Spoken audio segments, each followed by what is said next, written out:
Good evening. I trust you've had a fruitful day. I do not say happy, although I hope it has been happy.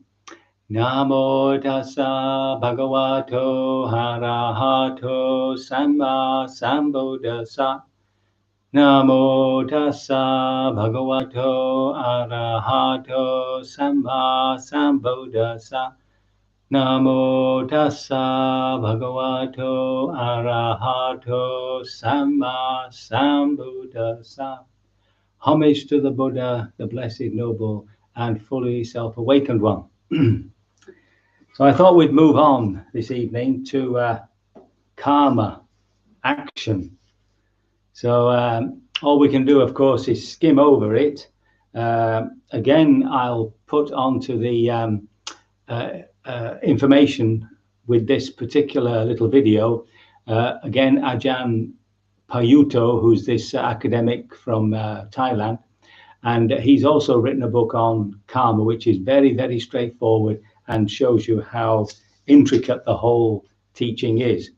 Now, in this one here, which is Majjhima Nikaya number 135, the Buddha is just laying down the sort of basic premise about karma.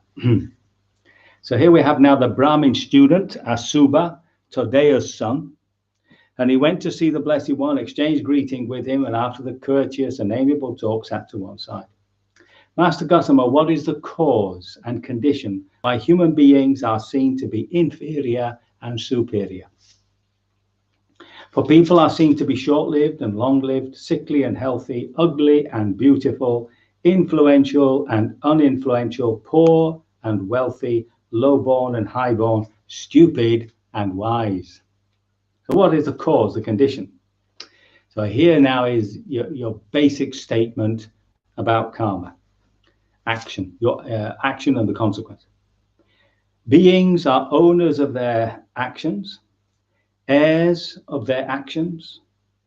They originate from their actions. They're born of their actions. They are bound to their actions. In other words, you can't separate yourself from your actions. You cannot disown them. Having their actions as refuge, not necessarily as a good refuge either. It is action that distinguishes beings as inferior and superior. So you can't say, I didn't mean to do something, right? It doesn't work in karma logic. Every time we do something, whether it's something we think about, speak, or act, there's always a moment of empowerment. There's always a moment of taking something out of potential into the actual. So we saw that yesterday with dependent origination. When something's a desire, nothing's happened. As soon as you activate it, as soon as you put your energy into it, identify with it, then it becomes an action. And therefore, we own all our actions, right? Now, here we're talking about a conventional sense of a person, right? We're not into anatta, not self, right? As it gets very confusing. We're just talking about just an ordinary person who makes decisions, and therefore there are consequences. They're heirs of their karma. In other words, what we do now, in the future, we will get the karmic consequence of it.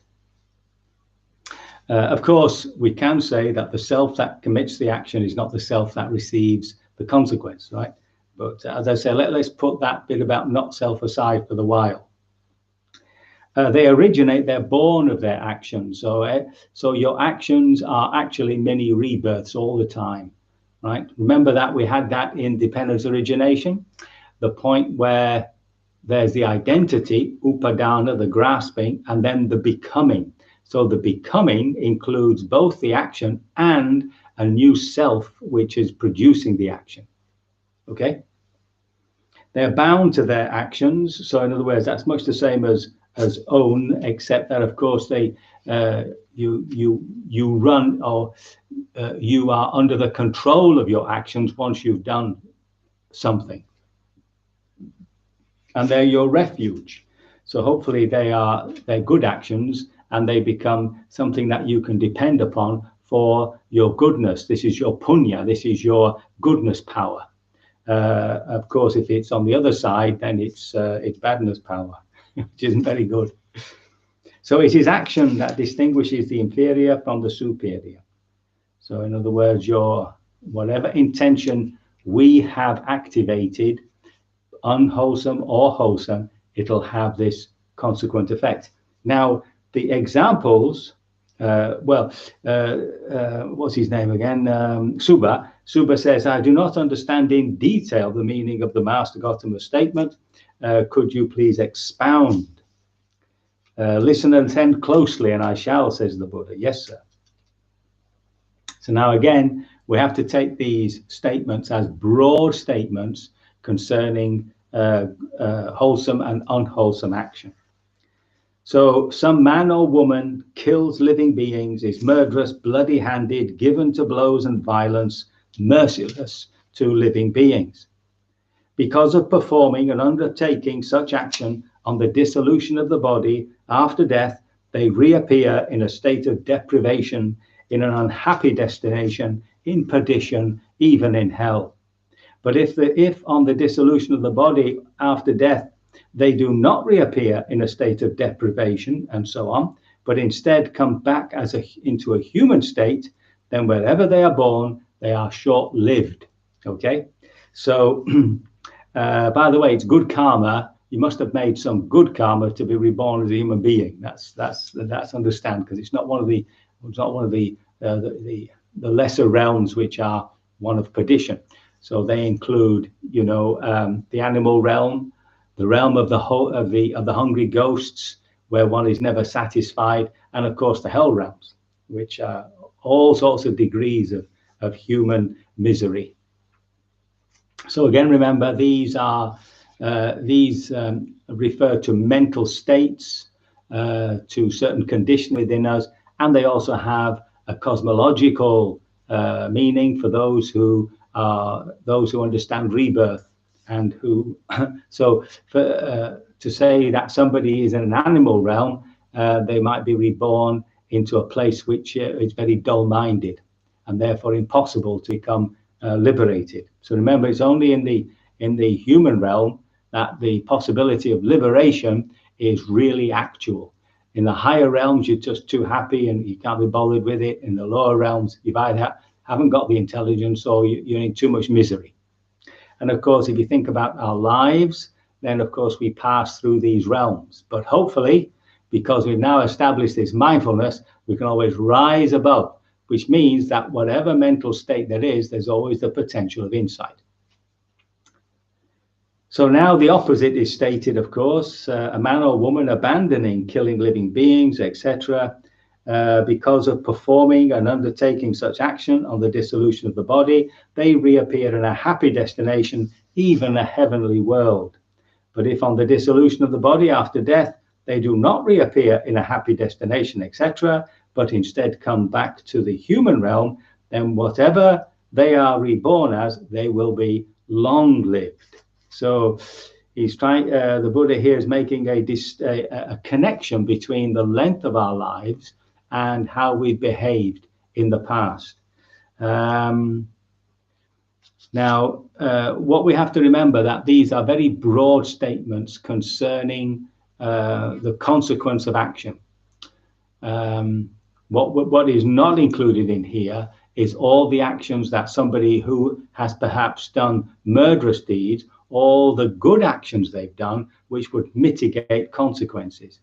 In the same way, somebody who has been saving lives might have done something also which is not quite saving lives, and that would also undermine the process of happiness. So it's all, you have to see all as a big mix. There's a big mix.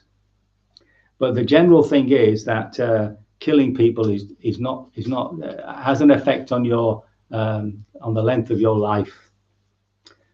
So the next one is, of course, some man or woman giving to injuring beings with the hand, with a clod, with a stick, with a knife. And because of performing and undertaking such action on the dissolution of the body after death, they appear also in a state of deprivation. But if they come back in a human realm, they are reborn as sickly. And the opposite, of course, you would be reborn as healthy. So here there is some there is some connection between the health, our health or lack of it, good health or lack of it, depending on our cruelty to other beings. Of course, there can be other reasons too, right? This is where it gets all very complicated. Just on that note, you might know, or you might have heard of, a Franciscan friar who was a contemplative in a monastery in Sicily called Father Pio. Now it would seem, and this is all written up in magazines and stuff, that an American pilot was flying over Sicily, and he had an extra bomb that he was going to just drop. And as he passed over this particular town or village, the monk actually appeared on his wing and asked him just to move a bit further before he dropped the bomb. So, of course, being slightly shocked by that, he obeyed and did so. Years later, he picks up a magazine, and there's this friar who'd sat on the wing of his plane.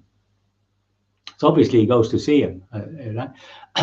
And another story of Father Pio is that a man came for confession to try and absolve his sins and whatnot, and he was blind, and he asked Father Pio why he had gone blind, and Pio was able to perceive that this was a consequence of him beating up his father. Now, so there are many stories like that, which are very difficult for us in our very scientific measure everything age. But we have to accept that some people can see things that we can't. So then he goes on, so born healthy. Now there are some man or woman is angry and irritable character. When criticized a little, they're offended, become angry, hostile, and resentful, and display anger, hatred, and bitterness. And so much the same, if they can be reborn into a state of deprivation, but if they're humans, then they're born ugly. Now, of course, the face is ugly when you're angry and horrible. So there's some connection there. And of course, if you aren't like that, then you're reborn beautiful. So there's something about the way we look, which is determined in some small way by our mental states of anger, resentfulness, hostility, which manifests. Here, some man or woman is envious. They envy, they resent, they begrudge the gains, honors, honor, respect, reverence, and salutations and venerations received by others. And because of this, when they're reborn, again, it's always a bit of deprivation there because it's not very good. But as a human being, they would find themselves uninfluential. Whereas somebody who isn't envious, who isn't resentful, nor do they begrudge the gains and honor, respect, reverence, and salutations, etc., they will be reborn influential. And then we have one which is to do with the attitude towards the spiritual life or religion. Some man or woman does not give food, drink, clothing, carriages, garlands, scents, unguents, beds, dwelling, and lamps to the recluses or Brahmins. The recluses probably don't need the garlands, scents, and unguents, but maybe unguents, but the Brahmins might do, you see. And they will be born poor. Now you'd think that anybody who's stingy would eventually be born poor, even if only they feel poor. And of course, the opposite, they'd be wealthy. And then some man or woman obstinate and arrogant, who does not pay homage to one who should receive homage, does not rise up for one in whose presence they should rise up, does not offer a seat to one who deserves a seat, does not make a way for one who should be made way for, who does not honor, respect, revere, and venerate those who should be honored, respected, revered, and venerated. So that sort of person will be reborn in a low birth. Of course, here we've got the caste system, but we've also got the class system, and so on and so forth. And of course, somebody who does honor where to give honor where honor is due, they will be reborn highly. You see. So the final one is a student, some man or woman, when visiting a recluse or Brahmin, does not ask, Venerable Sir, what is wholesome, what is unwholesome, what is blamable, what is blameless, what should be cultivated, what should not be cultivated, what kind of action will lead to my harm and suffering for a long time, what kind of action will lead to my welfare and happiness a long time. Now, because of not asking these sorts of questions, of not inquiring, they will be reborn stupid. One can sort of understand that. If there's no sense of inquiry, then that might stay with you. On the other hand, if you are that sort of person who does inquire about things, you will be born wise. So then, of course, he restates all this in a slightly different way. And there's a restatement of that basic formula. Beings are owners of their actions, heirs of their actions. They are born of their actions or originate from their actions. They are bound to their actions. Their actions are their refuge. It is action that distinguishes beings as inferior and superior. So, in other words, our moral decisions and moral actions have a direct effect upon our bodies and minds and hearts. And not only so in rebirth, in that rebirth process, but also just here in daily life. So that is the understanding. Now, tomorrow we'll see that it's a bit more complicated than that, but we'll leave it there for this evening, I think. Yes. And of course, the student Subha, today of sun, is of course taken by this. He says the usual paean at the end of a successful conversion. Magnificent Master Gautama, magnificent Master Gautama. Master Gautama has made the Dharma clear in many ways, as though he were turning upright what had been overturned, revealing what was hidden, showing the way to one who was lost, and holding up a lamp in the dark to those who can see. I go to Master Gautama for refuge, the Dharma, and to the Sangha. Let Master Gautama remember me as a lay follower who has gone to him for refuge for life. So there's a bit of success for you. So as I say, tomorrow we'll look at it a bit closer. So these the teaching is that certain actions have a preponderant effect upon our lives. But remember that having that they are in some way qualified or undermined or augmented by what we do on the opposite. So if we do something quite quite unethical, we also do some things that are ethical, and these things begin to affect each other. They balance each other out, and the opposite, of course. So I can only hope that this has not confused you even further. It's a very difficult subject, karma, and it has all sorts of terrible questions. Even so, I'm sure that by your continued investigations, you will indeed liberate yourself from all karma. That's one way of looking at liberation, sooner rather than later. So we can begin our practice.